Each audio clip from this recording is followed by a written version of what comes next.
Hi again. All right, so let's take a look at the Italian and Spanish Baroque. I'm going to go ahead and share my screen and we'll get started. So one thing that I wanted to bring up that was mentioned in the video on mannerism is the 30 Years' War. Okay, so just something to keep in mind as we progress through these images. And the 30 Years' War is 1618 to 1648, and it involves Spain, France, Sweden, Denmark, the Netherlands, Germany, Austria, Poland, the Ottoman Empire, Holy Roman Empire. Basically, it's all of Europe.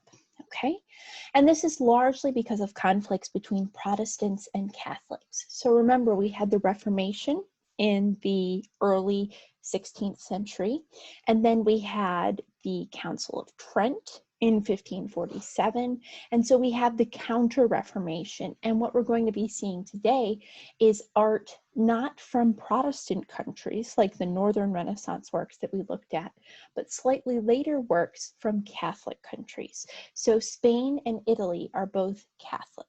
And that doesn't mean that they only depict religious subject matter, but we're going to see a lot more religious subject matter than we do in, say, the Dutch Baroque period, which we're going to be getting to soon. And so this is a time when Europe is being politically restructured.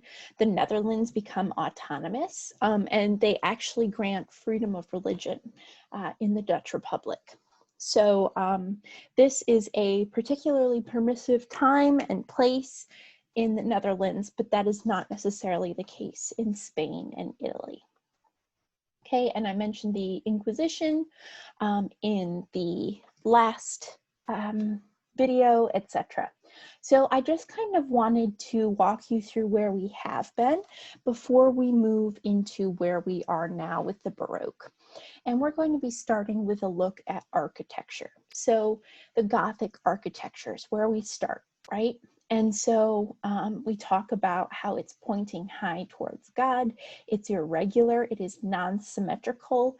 It doesn't have that many windows, so it will be dark and illuminated by candles. And it has a very distinctive feel to it. Sorry, wrong screen. Notre Dame, with the flying buttresses and the irregular patterning and all these pointed arches, very, very classically Gothic. Okay, here is the facade, and this one is a bit more symmetric, but again, you have these very ornate capitals on the pillars here, etc. Very thin as well, and again, the pointed arches. And then we moved into the Renaissance architecture, which was supremely logical. And if you split it right down the middle here, it would be like a mirror image on either side. It is very mathematical. It is a resurrection of antiquity. Okay, so these pillars like you see in the temples from Greece and Rome, and you have very angular forms. Okay, even this, not angular, but still incredibly regular, incredibly symmetrical. And so this is 1420s to 1460s, and this is the Pazzi Chapel of Santa Croce by Brunelleschi. Okay, the Tempietto, which we discussed in class today, which is by Bramante. This is 1502. Again, highly logical, mathematical, regular. It's not even that ornate. It's just very austere. This is a very good expression of the Renaissance itself. And the style is high Renaissance, so the epitome of the Renaissance. Okay, so again, this is the Villa Rotonda by Palladio, and you can see that this is a direct imitation of the pediments from temples in Greece and Rome, and these extremely tall columns, but still very austere, even though we have elements like these statues at the top. Again, just another example of the regularity of the Renaissance. So we're going to be moving into the Baroque, and already you should be able to see how different this is. So this is roughly 1650, a little before. And we're looking at this from a courtyard, and this is Santivo. Okay, and I don't know how well you can see it, so let me zoom in, but this facade undulates, right? So think of like a wave movement like this. That's what we have going on here. So this juts out in a round fashion. So it has these lobes, okay? And it's placed in this courtyard, which is not angular, it is rounded, okay? And we have slightly more rounded and forgiving forms here. And then we have this somewhat eccentric spire at the top, which utilizes the columns that we have been seeing from antiquity. But even here, these are made to look like columns, but they're essentially irrelevant. They're not necessary to support the building. They're not even standing out and holding something up, right? So the idea of a pillar is that it would hold something up. This is not engaged. It's still part of the wall. It's completely non-essential. Okay, and look at the top here, how it spirals. Okay, it's not very regular. And again, this undulation. So already, hopefully you can see some of these formal characteristics are very different. And the Baroque, just speaking to the period more broadly, is applied from roughly 1600 to 1750. And this is going to be a time that speaks to the emotions rather than the intellect. So the Renaissance was highly logical, highly mathematical, right? It was a rebirth, a renaissance of the knowledge of antiquity. Of the classics, okay? And so the Baroque is going to be in response to that. Baroque architecture is described as painterly rather than linear, so focused on appearance rather than essence, okay? So that's a good example, these columns here that are still part of the wall and are really unnecessary. And we're going to see exaggeration in the Baroque. We're going to see a lot of drama. So we have seen chiaroscuro, right, which is the modeling through shadow to give three-dimensional form. But we're going to see that taken to an extreme, and we're actually going to give it a new term. It's called tenebrism, and that'll come up in just a moment. Okay, and the Baroque really starts in papal Rome, so surrounding the Pope. So the Counter-Reformation, the embrace of the Church, of the pictures of Christ and followers, right? Something that the Protestants were moving away from. So again, I already said this, but I'm going to say it again because it's very important. So Baroque art reaches to your emotions rather than your logical side, okay? And that's something that's really important to keep in mind. And it's very scenic, and it has familiarity with a lot of different visual vocabularies, right? So the Renaissance, antiquity, mannerism, and it is responding to and reacting to all of these things. It's very dramatic and theatrical. And movement becomes extremely important. So again, we can see this in the architecture. This is not straight corners, it's undulating. And there are many different styles, but there are three characteristic elements. And I have these as D words, as like a mnemonic device to help you remember, but diagonal. So we're going to be seeing a lot of diagonal lines that cut through the canvas. We're going to be seeing dynamic elements, so lots of movement, lots of motion, and also didactic, meaning educational. So think about the Counter-Reformation. And the Council of Trent reaffirms the Catholic Church's position on images, but those images have to accurately convey the information that is supposed to be translated through these works. So it makes sense that these works need to be educational. Okay, and this is what the interior of Santivo looks like. You can see how even the inside is rounded. It has these lobes. Okay, and this is what the ceiling looks like. So it's lobed, again, kind of a tricky thing, and very high and almost busy, right? So this is by Borromini, and this is San Carlo al Quattro Fontane. Okay, so again, look at how irregular this shape is. We again have the undulating elements here, and we have these columns that are not engaged. They do not separate from the wall, okay? And we have this very odd cameo here, which is quite large, and it's on a diagonal, okay? It's not facing this way or this way. It's kind of tilted on a street, and it comes across as very odd, very eccentric.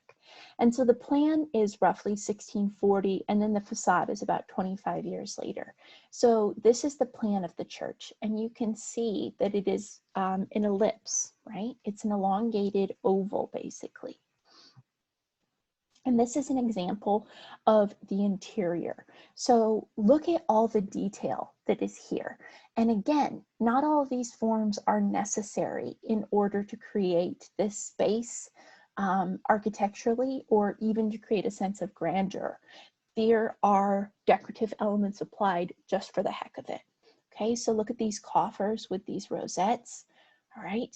And this is what the ceiling looks like. So again, you have this ellipse, and you have more coffers here, going all the way up into the apex of the dome, okay? And you can see here that it has writing and then the Holy Spirit in the form of a dove, okay? So a lot of movement, right? This is another church from the late 17th century, but just to show you how busy these ceilings are, these chapels are, these domes. Okay, again, the undulating facades, busy, lots going on. And these are going to be characteristic of the Baroque period. So this is St. Peter's Basilica, and this is in the Vatican City, and this is where the Pope conducts the Easter rites, etc. So you can see that this is extremely large, and there were many, many architects who worked on this, including Michelangelo and Bernini, Bramante, and it is an extremely grand situation. So you can see here people, and then you have these massive steps, and look how small these people are that are right by the columns. Okay, look at how massive these columns are. Again, these columns are not necessary in order to support elements of the roof, etc. But just absolutely huge. And then, as if the sheer size is not enough, right? Who actually needs a ceiling this high? Then you have all these decorative elements like these gigantic statues of saints, right? So very, very grand. And this is roughly the middle of the 17th century. And this is the St. Peter's Square, okay? So this is where the Pope, the crowds would gather to hear the Pope preach. Okay, and it doesn't look that impressive until you realize that these little white dots are actually people. So again, think of the huge, huge size of the pillars that we just saw. And this is a person, okay? So look at the size. It's meant to be intimidating and awe-inspiring. Okay, so one of the reasons that indulgences were being sold, which is part of what Luther so objected to, was to pay for this. And think about how many thousands of people can fit in here. Okay, this is a truly incredibly gargantuan building. And this is what it looks like overall. So here's one of those really long tour buses right here down in the bottom right, just to hopefully give you a feel for the sheer size of this structure. Okay, and so St. Peter's is the seat of the papacy, or the Pope. So papal, papacy, all of that relates to the Pope. And what we're going to see on the inside is This is supposed to be the most important church in all of Christendom, right? All the Christian world. And the Pope is seeking to restore the glory of Rome and reassert the power of the church and the papacy, okay? And it is seeking to emphasize the importance of the Catholic Church. And what we're looking at here is the baldacchino. And this is a term for this structure, which is 4 columns. And then this is obviously not textile, but it's meant to imitate textile flags. Okay, so these would be supporting these undulating flags, but it's huge. Okay, so look at the size. Let me zoom in so we don't have that pop up. Okay, so look at the size of the people versus the baldacchino. It is massive. And this is built by Bernini. And you can see that a lot of attention has been paid to details. And so these are twisted spiral columns. And there's a lot of symbolism and iconography here. And we have putai, and this would be a crown, okay? But even the setting itself, this is the inside of St. Peter's. Look at all the gold and all the grandeur. Okay, so think about the churches that we have seen. Think also about the Protestant churches that I showed you last week in the video on the Reformation. Okay, think how different this is. And so this is the Pope reaffirming their right to use religious imagery. Okay, but just let that really sink in how massive this baldacchino really is. Okay, and this is said to be the burial of St. Peter. So this stands over the spot where St. Peter is buried. And St. Peter was one of the disciples of Christ, or the apostles, and he is seen as the father of the modern church. And this serves as a way of helping people to recognize the Pope as Christ's representative here on earth. So again, right, this is 1624 to 1633, massive, massive. So we're going to look at some other work by Bernini. This is small because this is a model of the throne of St. Peter. This is actually at the DIA. But again, you can see just the sheer level of detail that is included here. Okay, you can see natural forms and putai. So again, putai are the little cherubs, and they are ridiculously popular during the Baroque period. Okay, so this is a really great sculpture by Bernini. This is David. So again, David takes on Goliath, and he brings Goliath, who is a giant, down by using a slingshot and hitting Goliath in the middle of the forehead with the stone and bringing him down, and then hacking his head off with a sword. So think about the depictions of David that we have seen. We see Donatello's David, okay, and here's the head of Goliath that David is standing on. But David is a very svelte, lithe, boyish figure, okay? Even though he is adopting a contrapposto stance, it is still relatively passive and still. And we also have Michelangelo's David. Again, the emphasis on the musculature, but the perfect stillness, the contemplativeness of this statue. Compare it to this Bernini. So think about the 3Ds that I mentioned. We have dynamic, right? So the dynamism can be seen in the twisting of the form. So think about what it would take to use a slingshot to get a stone to fly. And so what you see here is that moment, and you can see the emotion on his face. He is concentrating, he's biting his lip, okay? He's really thinking about this. He's not contemplating, but he's planning. So we have the dynamic element. We have the diagonal here, right? So from his head through his left leg, we have the diagonal of his arm with the slingshot. Okay, and here's another view of it. And again, the diagonal holds true, but it's also didactic. or educational. So this is an image of someone who fought and was not expected to win, but with God's help did win, right? So it's a biblical educational story.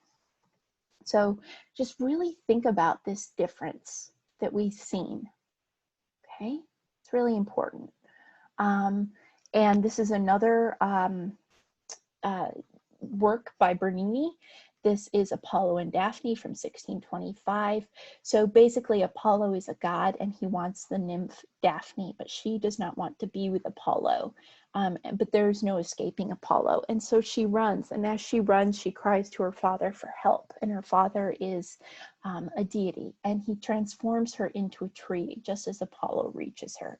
So we see Daphne transforming into a tree here. And again, we have these diagonals, we have lots of diagonals, we have the movement, the motion for the dynamic, okay? So these are elements that are going to be common. This is the ecstasy of Saint Teresa around 1650, and you can see Saint Teresa here. So Saint Teresa was a mystic who had a vision in which an angel came to her and punctured her with an arrow. And the pain of the puncture was both incredibly painful, but also produced an ecstasy. It's almost orgasmic. Okay, and this helped her to relate to Christ and the torture of his wounds for the crucifixion. So again, even the very drapery conveys movement. So look at the drapery on the angel and the drapery on Saint Teresa. Okay, but as if that's not enough, so think about how grand the St. Peter's was, right? So here's this statue that we just looked at, and it's placed in this setting with massive ceiling painting and these relief sculptures on the ceiling, more ceiling painting. And then here we have spectators as if in a theater watching St. Teresa. So hopefully you're getting a feel for just how grand this is. Okay, so this is by Carracci. And again, you can see that every surface is covered in decoration.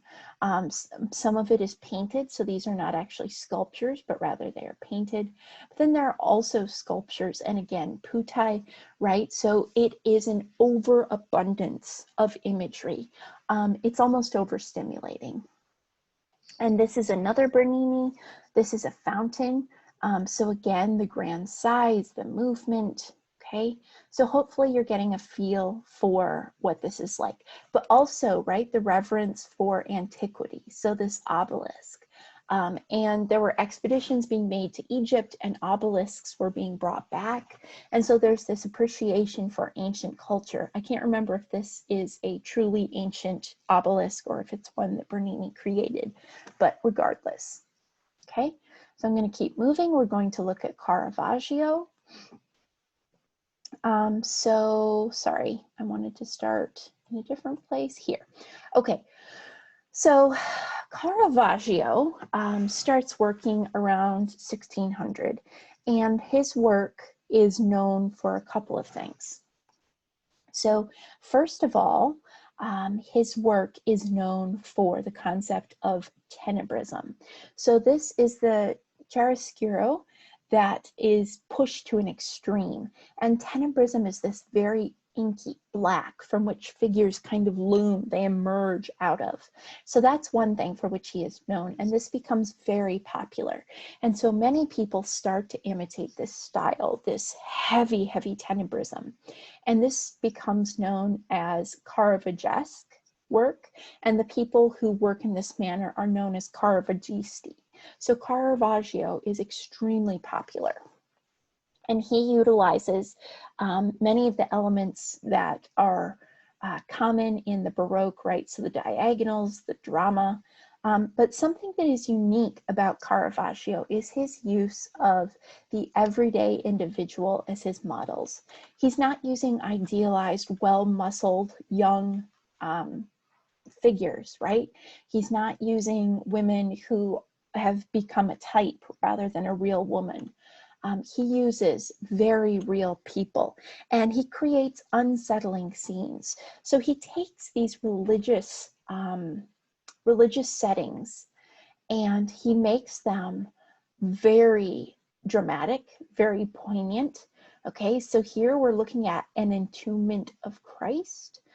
This is not by Caravaggio, this is by one of his followers, so this would be a Caravagesque work, but again, you can see how popular this tenebrism becomes. But if we start here, so this is from the myth Narcissus, who was very full of himself, and a nymph fell in love with him and he ignored her. So as punishment, he caught sight of his reflection in a pond and he fell in love with himself, and he wasted away to nothing because he wouldn't leave his reflection. But look at how dark it is. There's no sense of what might be in the background. It's only this boy, right? This young man and his reflection, and there's nothing else. Okay, so let's keep going.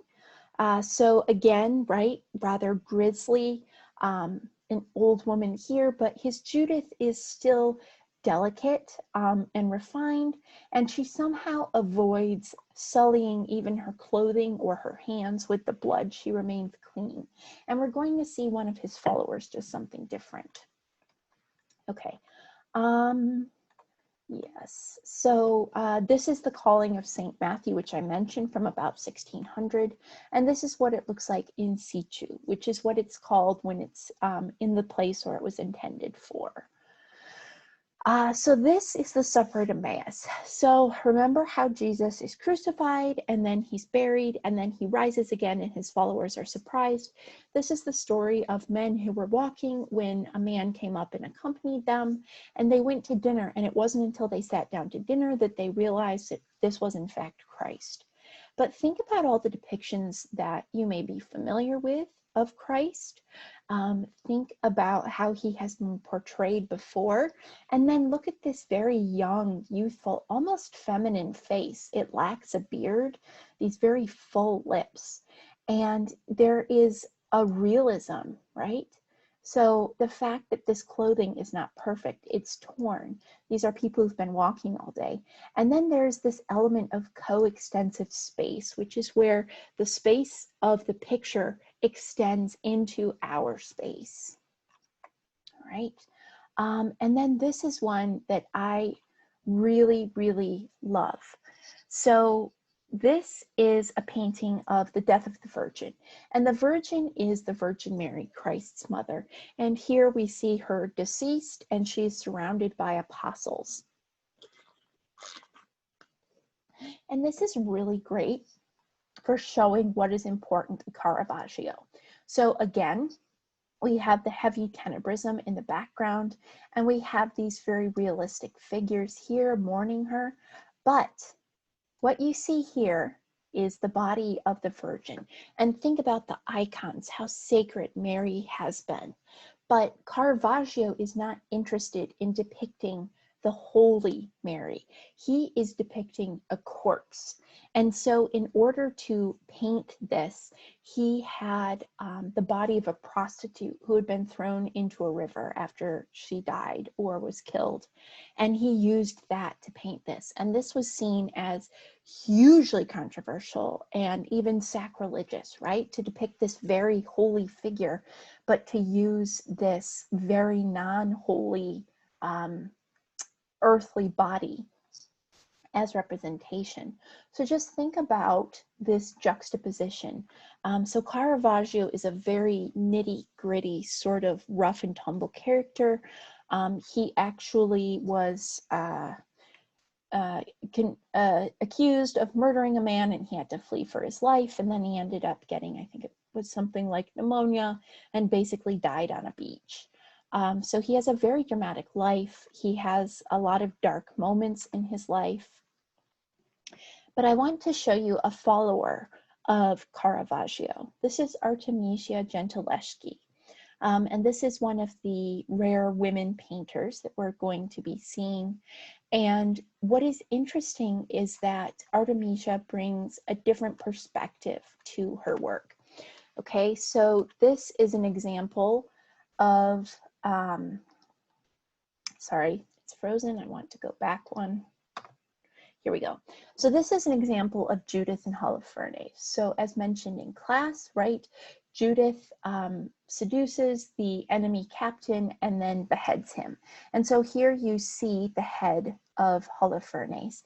But think about the Judiths that we have seen, okay?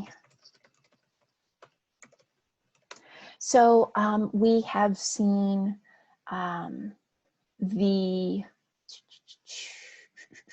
sorry, I'm trying to find some different images here. Where's the Montagna? Okay, so we saw the Montagna, right? This very sculptural quality, the stoicism, and even though this is slightly grisly, right? This is a perfectly pristine figure. Think about what it would take to heft a sword, and swords are actually quite heavy, and to actually decapitate someone. So we just saw this Caravaggio, and think about the strength. So Holofernes is alive and fighting here, but she has her brow furrowed, but it doesn't look like it's particularly strenuous. Artemisia is different. She depicts what would be required in order to physically possess the ability to decapitate a man, right? So she has the grisly elements, but she also has the maidservant heavily involved. And the figure of Judith is often thought to be a depiction of herself. So Artemisia's father, Orazio, was a painter, and he had a studio, and one of his assistants raped Artemisia and then refused to marry her. So at the time, rape of a woman was a huge issue because you took their virginity and you essentially ruined the woman. No man would want her. And so by refusing to marry her, he is, you know, spoiling her for life.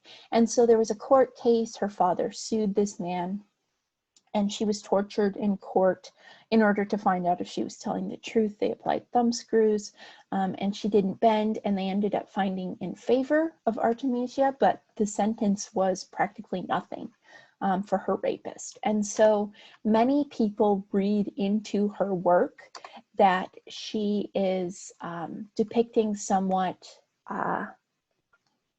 autobiographical elements, and she often puts herself in the position of a powerful woman.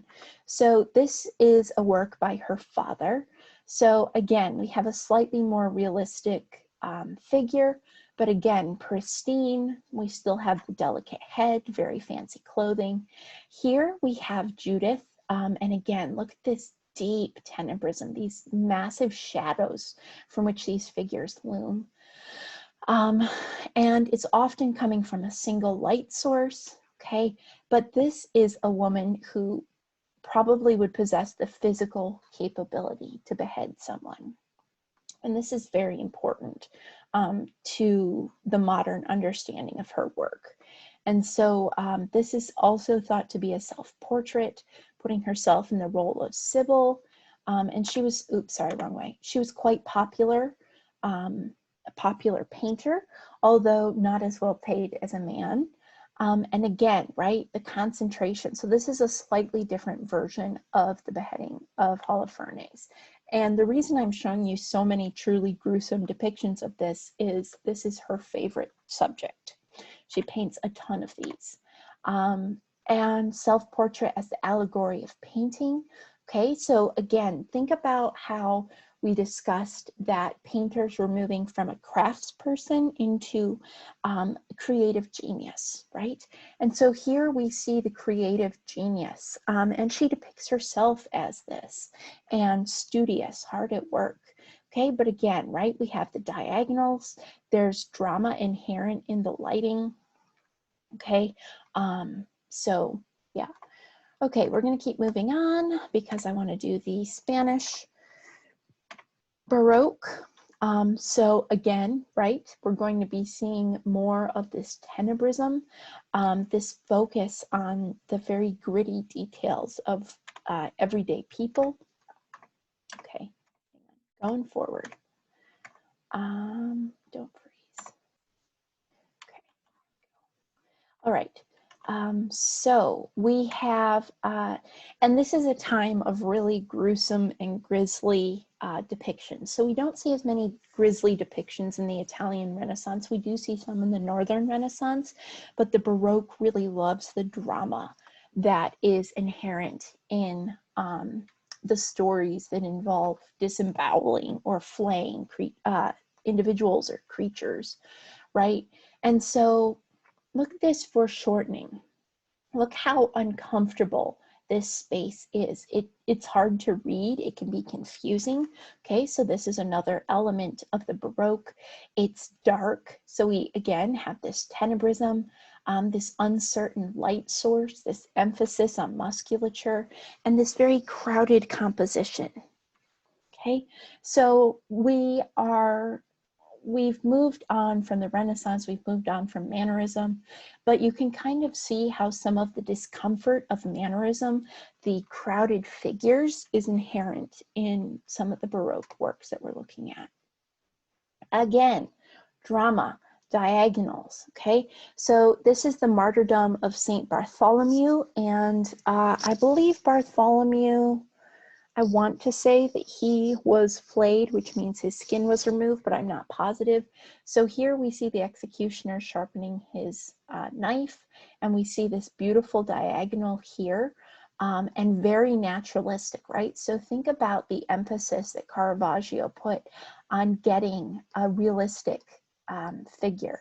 And so that's what we see here. And the hand is a beautiful demonstration of this, okay? So you get the sense that it's wrinkled and his nails are thickened and dirty. So these are people who feel real. Okay, and the Spanish Baroque also focuses heavily on individuals who were perhaps outside of the physical norm. So we're going to see depictions of little people, which were called dwarves at the time, or people with physical deformities, beggars, etc. But they're not depicted as an object of pity or scorn. They're depicted as human, and oftentimes they are depicted in the same way that you might depict a king, and that in fact these painters did depict kings. So Spain is a staunch supporter, so a very strong supporter of the Counter-Reformation. And so again, this is Catholic, but we're also going to see a lot of royalty, which is not something that we see in Italy, right? There isn't a king of Italy. And so this is Ribera, and this is 1642, and he has a lot of raw naturalism, unidealized, and that's a really big thing in the Baroque. Some of them depict idealized figures, but a lot of what we're looking at, a lot of the Italian Baroque is not idealized. And this is a scene of everyday life. So this is someone who would sell water in the streets. And you can see even the water droplets on this jug, right? Or the wrinkles on the face of this man. I just was thinking about how many chins he has versus how many I have, right? Anyway, sorry. Okay, so we have the tenebrism, right? We have the reality of the rips, okay? And this is the Maids of Honor, and this is an extremely famous painting. And this is by Diego Velázquez. I apologize, this one is Velázquez as well, not Ribera. This is 1608, and it's the Water Cellar. And this one is 1656. So what we see here is the princess, who would be about, let's see, about 5, I believe. And she's surrounded by her retinue. So these are the women who attend to her. And then this is a little person here who would be kept to entertain her. So little people and people with physical irregularities would be kept as entertainment, not in a cruel sense, as more of this is an unusual individual, and for some reason that was very intriguing, but they will be extremely well treated. So it's not like a Phantom of the Opera sort of situation where someone is treated as awful as this sounds, as a freak show. That's not the case at all. So you can see here that even his brush strokes are somewhat loose, right? Look at the painting of these sleeves, okay? And just this really beautiful brushwork. It's loose, it's energetic, it conveys motion, all right? And then this painting is particularly famous because it is very enigmatic. So what we see here is the painter himself, Diego Velázquez, and he is working on this canvas, which is monumental. And here we see a mirror, but it's not clear what the mirror is reflecting, if it's reflecting what is on the canvas or if it is reflecting the viewer. So this brings you into the space, right? Because reflected in that mirror is someone behind you. All right, and this is actually the king and queen of Spain. So Velázquez is the court painter, and then we have the eye drawn back here to this figure who is leaving. So there is a lot of ambiguity here and enigma. But again, this elevation of the artist to the status of nobility, really. He is including himself in this image of the princess. And again, right, this is the princess here. And this was formerly thought to be a Diego Velázquez, but these small children who essentially assume the role of adults and, right, continued focus on people with physical differences, but portraying them with a dignity that you might not expect from this time period. Okay, so that was a lot. And if you have questions, let me know, and I'll look forward to talking to y'all again.